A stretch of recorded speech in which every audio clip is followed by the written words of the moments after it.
Hi, welcome to CCTV, Town Meeting TV.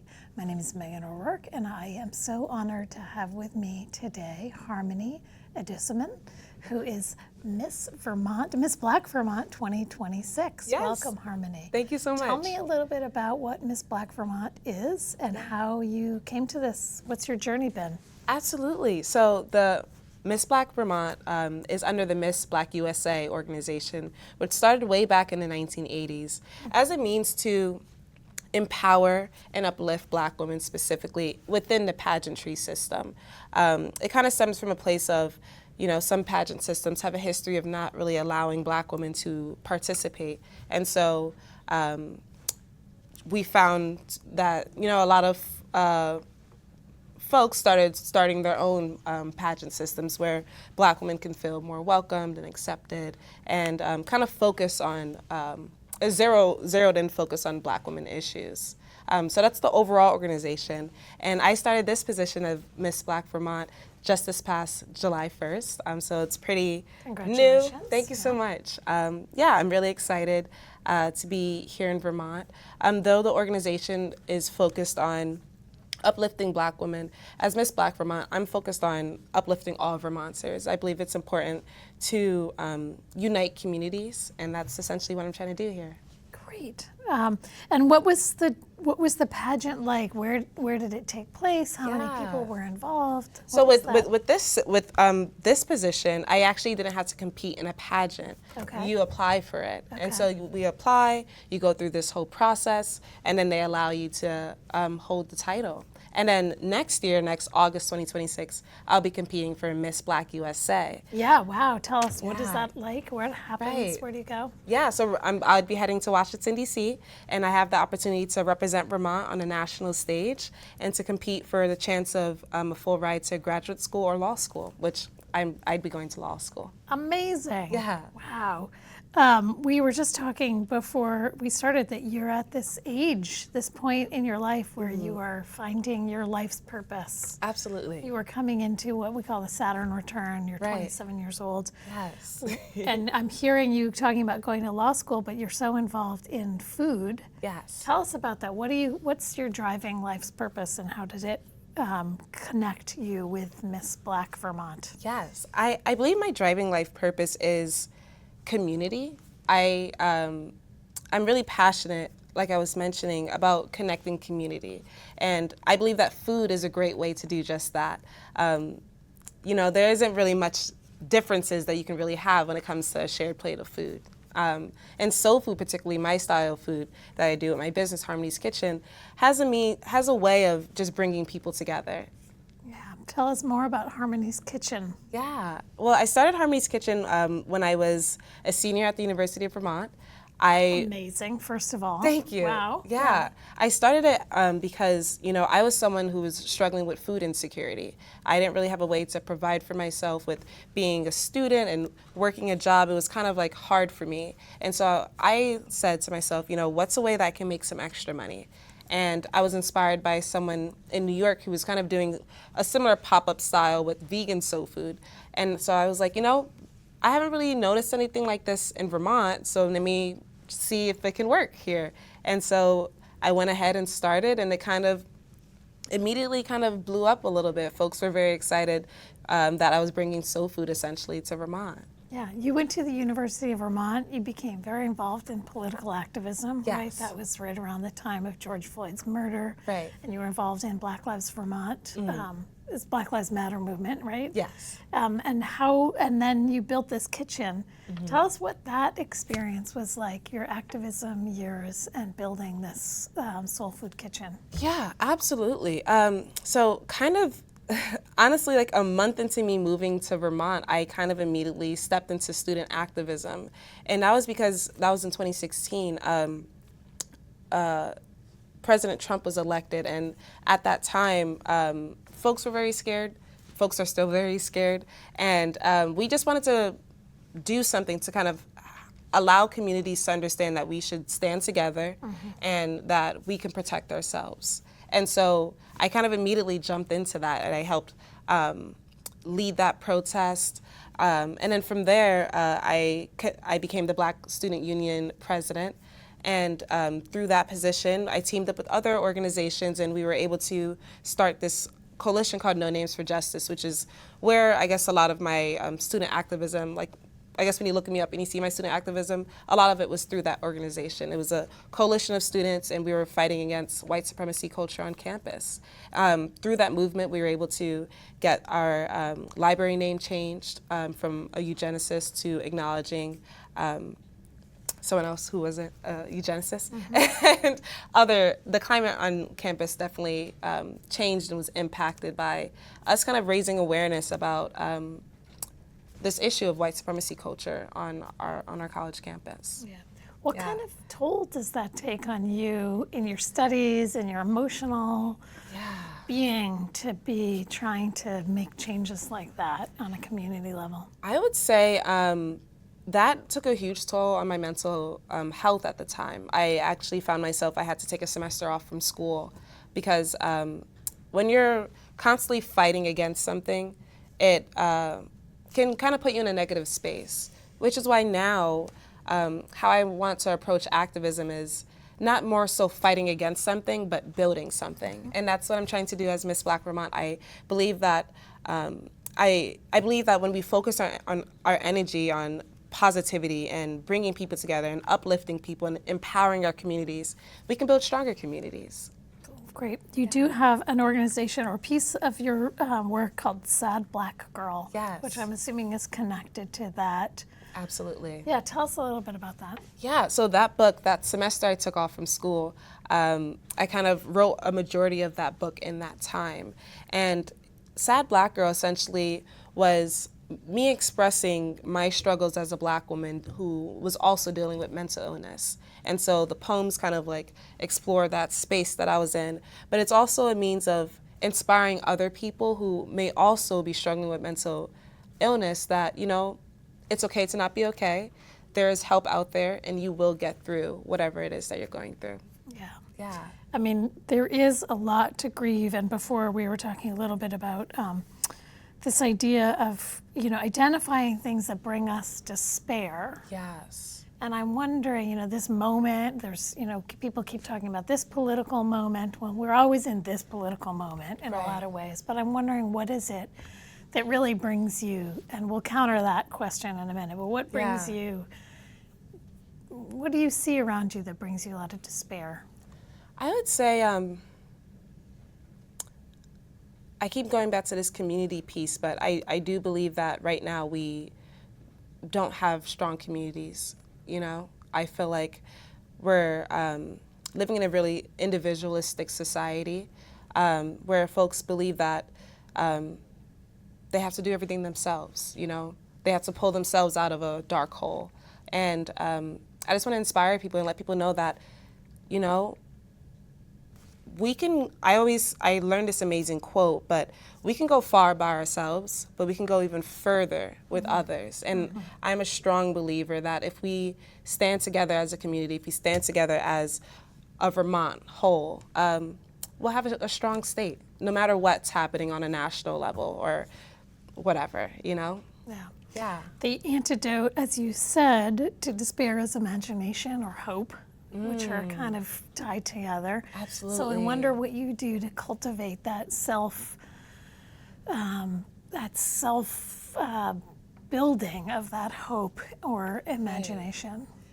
Yeah, I tend to imagine a lot, and I tend to fantasize a lot. I you know, remember just being a student on UVM campus, and I would just walk around campus, and I would just imagine, like, how can this campus be better for someone, for the people that are coming after me? And that's what really fueled my activism. I wanted to fight for the people who were coming after me. And so I would just walk around and picture things. Same thing with Harmony's Kitchen today.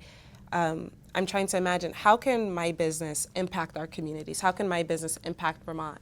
And so I fantasized and dreamed for years about, you know, going to small towns across the state and being able to bring my food there and meet the communities and kind of cultivate this space of welcoming and belonging and flavor and everything that's good.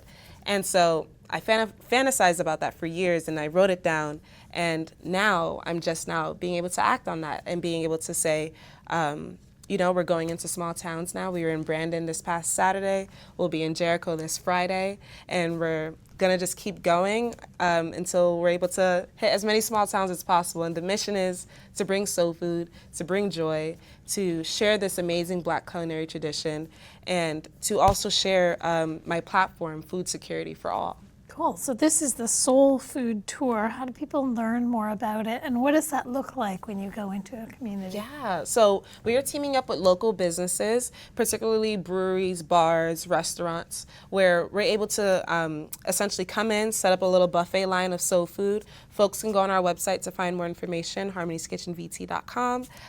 You can pre-order a meal, find out more information, or you can just walk in and order that way as well. Yeah. Yeah. Where is Harmony's Kitchen? Where are you? We're based in set up? Winooski. Based in Winooski. Yeah. And so people can go there, or they can go to your website. Website, yes. They go to your website and they can order food, pre-order food. And then what does it look like? What does the Soul Food Tour look like? Are you weekly in a different community? Yeah. What communities have you been to? Where are you going to be? Yeah, so we're doing it on like a 2 stops per month kind of basis. So July we were Brandon. We're going to be in Jericho next month. I'm not going to announce where we're going to be yet. We're going to be announcing that on August 1st. Right. But we're going to be doing 2 other stops, and then it's going to keep kind of going that way. Cool. Yeah. Great. What is it that you hope to inspire in others with your position as Miss Black Vermont? Yeah, I think I want to just show people that, be your most authentic self. Be bold. I am someone that obviously when I step in a room, it kind of brings like a bold presence. And that's not always an easy thing to do. I feel like sometimes because of the way I dress, people may, or kind of present myself, people assume that I'm a confident person. But I believe that confidence is something that is not necessarily inputted, but it's outputted. So like I'm stepping into spaces and I may be nervous because, I'm obviously coming with the more bolder presence, but I know that me stepping to these spaces and being my more authentic self is going to inspire someone else to kind of step out their comfort zone and also do the same. Even if you're scared, do it scared. Fantastic. Yeah. Have you had some experiences with that? I know you just started on July 1st, and Yes. we're recording this on July 21st. It's only been a few days. Yes. But how have you been received by others in the community so far? Yeah, honestly, people are very excited. People are just very excited. I was a little bit nervous, kind of being Miss Black Vermont. People may have questions about that because it kind of may seem like an oxymoron a little bit because Vermont is like the second whitest state in the country. And so they're like, what does Miss Black Vermont means? It's essentially, Black people live here. And I know some people think that they don't, but we do. And Black people are here. And by me being Miss Black Vermont, me kind of having a soul food business, which is in its most authentic form, a Black culinary tradition, is my way of saying that we're here. And we're here to stay. And we want to be here. We want to be integrated. We want to be a part of this wonderful state of Vermont, and not in a way that is in a divided way. We want to, be able to be integrated and be a part of the community and be welcomed and included. Yeah. Yes. There are a couple of photos, and I don't know if Kevin's shown them already, but we have you with Thomas Renner Yes. in the city of Winooski and DJ Craig Mitchell, Right. and then you're on a boat doing this kind of spectacular photo shoot. Yes. What was that? What was the circumstance there? Yeah, so that was Juneteenth weekend, which was, Okay. though my position started July 1st, I wanted to kind of come out in the community during Juneteenth to kind of like show people like, hey, like, I feel like for me, Juneteenth is kind of like my Super Bowl a little bit, like it's a great time where Black joy and Black resilience is being celebrated by multiple towns across the state. Yeah. And so I thought, yeah, this would be a great time to kind of announce my new position that's starting in literally just a week. And so with Thomas Renner and Craig Mitchell, that was at the Winooski Juneteenth celebration, and that was so much fun. I got to meet all the little kiddos, introduce myself for the first time. The boat photo that you see, I was hosting a Juneteenth sale that Farine with All Heart Inspirations puts on. Yeah. Yeah. Yeah, that's great. Yeah, just do you want to give a little mention about the All Her Inspirations? The boat ride? Yeah. So that's Farine. is the one who owns All Heart Inspiration. She's the one who puts on Juneteenth sales every year. And it's essentially a way for Black Vermonters to get out on Lake Champlain. She teams up with Whistling Man, the sailing company. And Black folks essentially are able to, for free, get on the water and enjoy themselves. And so I had the privilege of hosting one of those and being able to kind of help curate one of those experiences. Cool. Yeah, I saw some photos of that, and it looked pretty spectacular, It was joyful. amazing. Yeah. And, yeah. It's like one of my favorite parts of Juneteenth every year. That's great. So you, how long has Miss Black Vermont existed? You said Miss Black USA started in the 1980s. Has there always been a Vermont? No, honestly. I believe I am the first one in the last decade to be a Miss Black Vermont. Wow. Yes. Wow. Within the last decade. I believe our last Miss Black Vermont was in 2017. Okay. And so I'm hoping by me holding this position to inspire other people to also do it. I'm currently looking for a teen, like a Miss Black Vermont teen, and also a Mrs., because there's 3 different divisions. We have a Mrs. for folks who are older than 28, I think there's no age limit on that, that's fine. And then we have a teen division, and then a Miss division, which is what I am. So wow, amazing. yeah. I can and so imagine Vermont some, never really is represented on that national stage, which this event, like I said, has been going on since the 80s. Yeah. And so I think it's time for us to have some more representation on that national stage. Awesome. And so how can Vermonters support you in that on the national stage when you go there in August? Honestly, there's gonna be an opportunity for folks to come on down. I'll also be having a going away party when I am doing, kind of like a send-off party when I am doing it. But I think right now, just supporting my mission of food security for all, raising more awareness about food insecurity. 1 in 4 Vermonters are currently struggling with hunger. And so I'm teaming up with Vermont Food Bank and other food justice organizations that are doing this work to make sure that Vermonters are fed. And so if folks want to find out how they can be more involved with my platform, that'll be greatly appreciated. Great. And they can do that at, how do they find you? Yeah, Miss Black Vermont 2026. Miss Black Vermont 2026.com. Yeah. Do you want to say anything more about that? Like what, when you say, just so we don't skip over that, 1 in 4 Vermonters is struggling with food insecurity. Right. And I think we don't, that's sort of invisible to so many people. Absolutely. So as I was kind of mentioning before, I'm someone who struggled with food insecurity, especially when I was at the University of Vermont. A lot of college students, it's not really a talked about thing, but a lot of college students are particularly struggling with food insecurity. I would have to go from one food pantry on campus to the next just to be able to get food for myself to eat. So that's what kind of, like I said, inspired me to start my business, Harmony's Kitchen, but has inspired me to kind of evolve my activism to kind of focus on food justice. And Vermont particularly, our landscape kind of makes it so that even if people may have the money to get food, if they don't have a car, if they live in rural Vermont, how are they going to be able to access that? So Vermont, because of our landscape, is like a unique way, like a food desert, And a lot of people don't really think about that a lot, but like I mentioned, 1 in 4 Vermonters are struggling with hunger.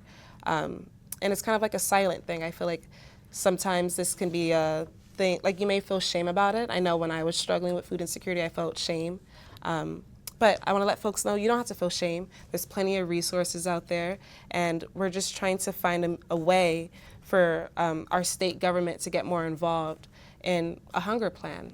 Great. Will you be, do you imagine that you'll be going to the legislature in Vermont and testifying? Is that some of your political activism Absolutely. that you'll be doing as Miss Black Vermont? Absolutely, yes. I definitely have a plan to do so. I've already actually have written letters to our local senators and local representatives, and I've heard back, and I want to continue doing that work on a grander scale. Yeah, and then I imagine you'll meet with the congressional delegation when you go to D.C. Yes. to represent the Absolutely. state as well. Yes. Fantastic. Yeah, because hunger in our state, it can be drastically reduced by simple policy changes.